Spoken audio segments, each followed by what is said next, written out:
너무나 안타까운 사고인데요. 일단 뭐 사고 경위를 살펴보자면, 그 시청 앞 그 일방통행으로 진행하는 4차로에서 역주행이 먼저 시작됐다고 합니다. 그래서 차량 2대를 추돌을 하고 인도로 돌진을 해서 보행자들을 추돌을 한 후에 다시 또 인도와 횡단보도로 돌진을 해서 보행자들을 2차로 추돌을 하고 교차로를 지나서 시청역 12번 출구 앞에서 멈췄다고 그렇게 알려져 있습니다. 뭐 아직까지는 운전자의 진술이 나오지 않아서 정확한 경위는 알 수가 없겠지만 뭐 두 가지 경우를 생각할 수 있을 것 같습니다.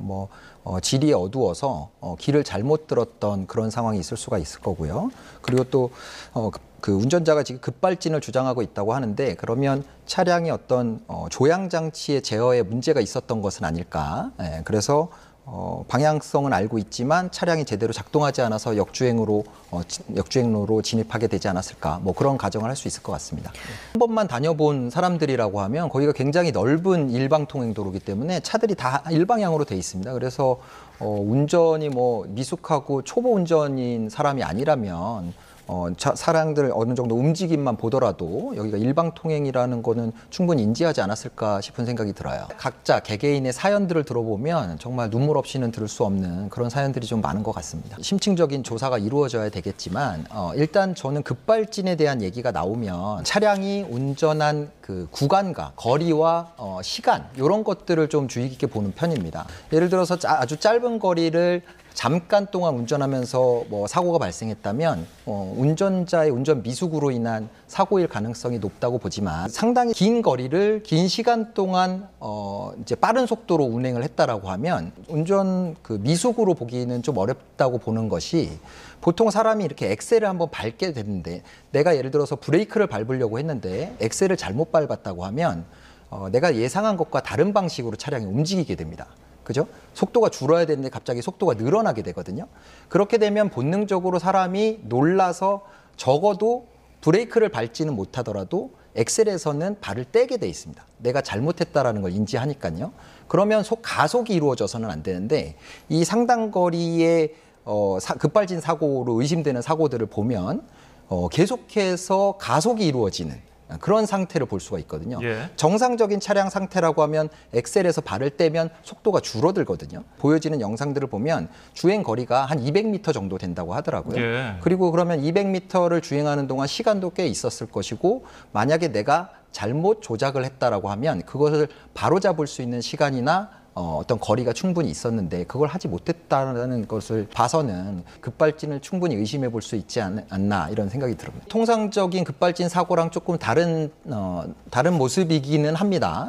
근데 이제 제가 예전에 급발진으로 이제 사고를 냈다고 하시는 의뢰인분의 사건을 해본 적이 있었는데, 그분의 말씀은 브레이크가 벽돌처럼 딱딱해서 밟히지 않았다고 해요.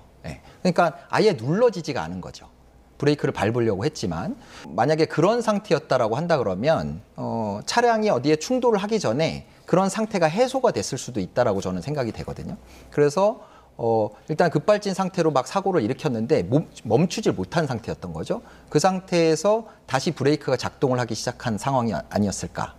그런 정도로 생각해 볼 수 있고, 이건 어디까지나 이제 급발진 사고라는 가정 하에서 말씀드린 거고, 다른 전문가분 말씀 들어보면 이제 인명 피해를 회피하기 위한 그런 행동이 나타나지 않았다라는 부분을 지적을 하고 계신데, 예. 뭐 그것도 역시 운전 미숙이나 아니면 잘못된 운전 때문에 발생한 것일 수도 있지만, 아까 처음에 이제 일방 통행로로 진입하게 된 경위에 대해서 이제 고민을 해봤을 때, 예.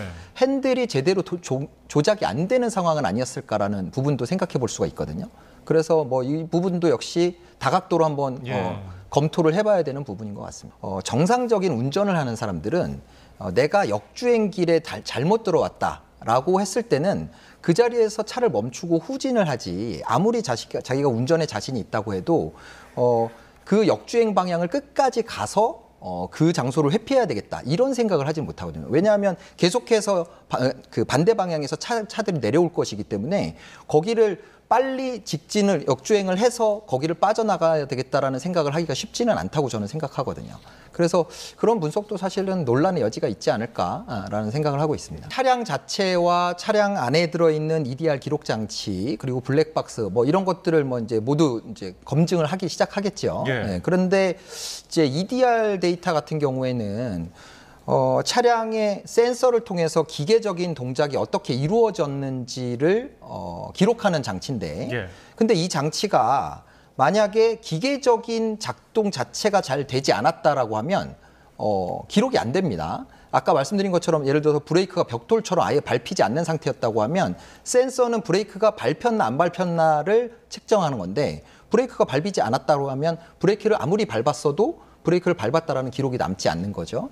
그래서 블랙박스 영상이 오히려 더 중요할 수가 있습니다. 네. 블랙박스 영상 특히나 이제 최근에 그 형사 사건에서 급발진을 사실상 인정한 그런 판결을 보면 블랙박스에 담겨 있는 오디오의 내용을 듣고 소리가 중요하다. 그렇죠. 예. 운전자와 뭐 동승자가 나눈 대화 내용이나 아니면 운전자의 비명이나 뭐 이런 것들을 통해서 당시에 차량이 내 뜻대로 움직이지 않았다라는 부분을 증명을 해서 그런 이제 운전자의 과실이 아니라는 부분을 인정받은 그런 사례들이 있거든요. 예. 그래서 블랙박스나 EDR 그리고 뭐 차량 자체의 뭐 기계적인 부분 이런 것들을 검토를 아마 하게 될 것 같습니다. 예. 제가 알기로는 EDR 같은 경우에는 분석하는 데 한 2달 정도 소요되는 것으로 알고 있고요. 예. 그리고 블랙박스야 뭐 이제 시각적으로 보면 되는 부분이니까. 예. 그리고 이제 차량의 기계적인 부분은 아마 이제 전문가에게 맡겨서 어떤 장치적인 결함, 뭐 그런 것들을 아마 검토하게 되지 않을까 싶네요. 예. 뭐 정신적인 질환일 수도 있고 아니면은 발작적인 증세일 수도 있고요.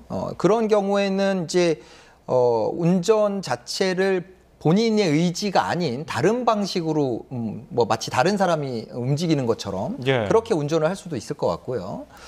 뭐 연예인 중에 뭐 심정지로 해서 사고가 나서 돌아가신 분도 있었죠. 예. 그런 것처럼 아예 의식을 잃거나 해서 뭐 정상적인 운전을 할 수 없는 그런 상태에 빠졌을 수도 있을 것 같은데 지금 제가 들었던 정보로는 운전자가 가슴에 통증을 호소하긴 했지만 의식이 없거나 그런 수준은 아니었다라고 하고요. 예. 또 동승했던 배우자도 뭐 그런 다른 어떤 병적인 질환 문제 이런 부분에 대해서는 언급을 하지 않고 있는 것으로 봐서 그럴 가능성은 조금 낮지 않을까 이렇게 보고 있습니다. 이번 사고를 뭐 고령 운전자의 문제로 보기에는 사실 뭐 제 주변에도 뭐 60대 후반, 70대 초반 굉장히 신체적으로 건강하신 분들이 많기 때문에 그런 고령 운전의 문제로 보기는 좀 어렵지 않을까라는 생각이 들기는 하는데 그래도 어쨌든 고령이 돼가면서 인지 능력이나 반응 속도나 이런 것들이 떨어지는 것은 사실이기 때문에 그리고 뭐 우연의 일치인지 모르겠지만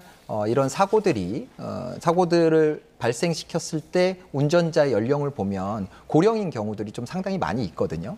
그래서 그런 부분을 고려했을 때는 고령 운전자의 면허를 갱신할 때 좀 주기를 단축한다던가 아니면 좀 더 엄격한 기준을 적용을 해서 그런 이제 면허 갱신 여부를 하는 그런 뭐 정책적인 차원에서의 관리가 필요하지 않을까라는 생각은 하고 있습니다. 기술적으로도 안전장치를 더 보강할 수도 있겠죠. 제가 알기로는 일본에서는 법제화를 추진하고 있다고 들었는데 예. 예를 들면 어떤 벽을 마주친다던가 사물을 마주쳤을 때 엑셀이 작동하지 않도록 기계 장치에 아예 그런 보조 장치를 장착하는 방식으로 예. 이런 사고를 막는 시도도 하고 있다고 합니다. 그래서 우리도 그런 부분을 검토를 해서 이런 사고를 아주 확연히 줄일 수 있는 그런 장치가 있다고 하면 법제를 통해서 의무화하고 그리고 보다 안전한 그런 차들을 생산하는 그런 방법을 강구하는 것도 좋은 방법이겠죠. 예. 이 사고의 블랙박스 영상이라던가 그리고 그 사실 가장 가까이 그 경험을 한 사람은 그 차 안에 타고 있었던 사람이거든요. 그래서 그 사람들의 진술 그리고 뭐 블랙박스 영상, 그 블랙박스에 오디오가 남아 있다면 이런 부분들을 면밀히 좀 검토할 필요가 있지 않을까라는 생각이 들어요. 일단 지금 민사 재판에서 급발진을 인정한 사례는 없다고 보여지고요. 예. 없는 상태고 형사 사건에서 이제 이 운전자의 과실로 사고가 발생했느냐는 그런 사건에서는 일부 급발진이 의심되고 운전자의 과실이 충분히 증명되지 않았다라는 이유로 무죄를 받은 사건들이 몇 건 정도 있긴 합니다. 법에 정해진 최고형은 금고 5년형입니다. 5년 이하의 금고형 또는 2천만 원 이하의 벌금형에 처하도록 돼 있는데요. 이 금고형이고 또 5년밖에 되지 않는 것에 대해서 사람들이 좀 뭐 너무 가벼운 거 아니냐 이렇게 생각할 수 있는데 이 법은 과실범에 대한 특별법이기 때문에 일부러 사람을 다치게 하거나 이런 경우보다는 조금 더 형을 경미하게 규정을 하고 있기는 합니다. 이 형사 처벌을 하기 위해서는 운전자의 과실이 있다라는 부분이 입증이 돼야 되는데 차량의 결함으로 인해서 발생한 것이라고 하면 운전자 과실은 인정되기가 어렵거든요. 네, 그래서 그런 경우에는 처벌을 받지 않는다고 보시면 될 것 같습니다. 피해자들과 어느 정도 합의가 되느냐에 따라서 형량은 조금 많이 차이가 날 수가 있고요. 가장 중요한 것은 이제 피해자가 이 운전자를 용서하느냐를 가장 중요한 양형 기준으로 보거든요. 그래서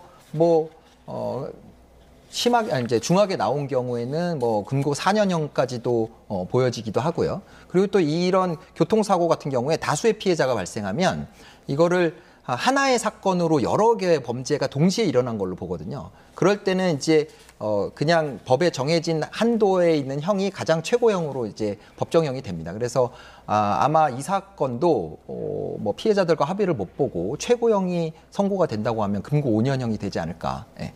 그렇게 생각하고 있습니다. 사고가 발생했기 때문에 종합보험에 가입돼 있다면 보험사에서 민사적인 손해배상금은 모두 지급이 될 겁니다. 그리고 이제 형사처벌을 면하기 위해서는 별도의 형사 합의를 봐야 되는데 이 부분에 있어서는 운전자 보험에 가입돼 있다면 피해자 한 명당 이제 사망에 대해서 지급되는 금액들이 있고 하기 때문에 또 추가적으로 형사 합의금을 또 지급할 수 있을 거고요. 만약에 차량의 결함이 인정이 된다라고 했을 때는 일단 보험사에서 보험금을 지급해서 피해자들에게 배상을 해주고 보험사에서 그 제조사의 구상권을 행사하는 그런 방식으로 아마 배상이 이루어질 겁니다. 예.